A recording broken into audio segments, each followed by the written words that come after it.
Our first presentation is from Mr. Eric Johnson in the Master of Music program. Mr. Johnson is going to talk to us about music theory anxiety, when the melody in your ear becomes worry and fear. Okay, well, thank you, Dr. Oakes, for the warm introduction. And I came across this topic, music theory anxiety, through an observation throughout the music conservatory at Winthrop. I found undergraduate students expressing serious concern about their outcome with regards to music theory quizzes, tests, and there was just a lot of fear with regards to how they would be successful professionals struggling so much with anxiety in music theory. So the question that I posed to answer with this research is what can be done, what resources can be offered to students who have crippling anxiety with regards to theory. If you look at the two pictures on my slide, that jargon on the left is called the circle of fifths or fourths, depending on which way you read it. It's how to read key signatures. That one on the right is Johann Sebastian Bach's signature with 4 different music glyphs.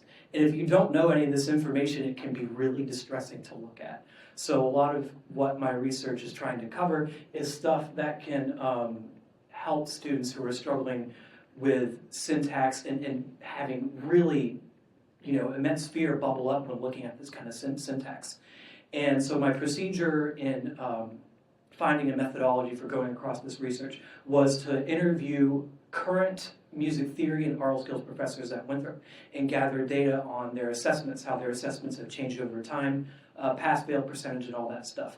And I found 2 very contrasting groups of students in a music theory 3 course last semester. And it's that 14 students had an A and A-, and 13 students failed the class with a C- or below. And they had very distinct sets of habits. Among that A and A- group, they all collaborated with each other consistently on quizzes, tests, and sight singing things before oral skills tests and things like that. Whereas absenteeism was a very prevalent trend among those that did not pass the classes. So 2 of my sources touch on some of the soft skills that really help with studying music theory. And one of those is self-efficacy, simply believing in your ability to get through tough situations and solve tough problems. And another one of my sources found that a very complex and well-done social support system helps with having self-efficacy skills, and that support from your peers, from your professors, from your parents alike. So it really does take a village to make a great music theory student.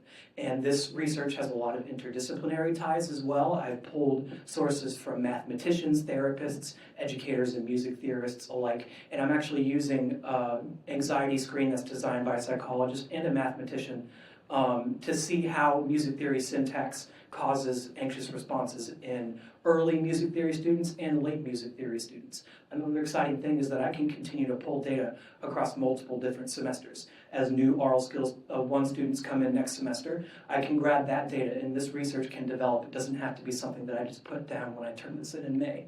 And I sure hope it isn't like that. I hope to continue working on this. And thank you so much. I hope you've enjoyed my topic. Have a great week.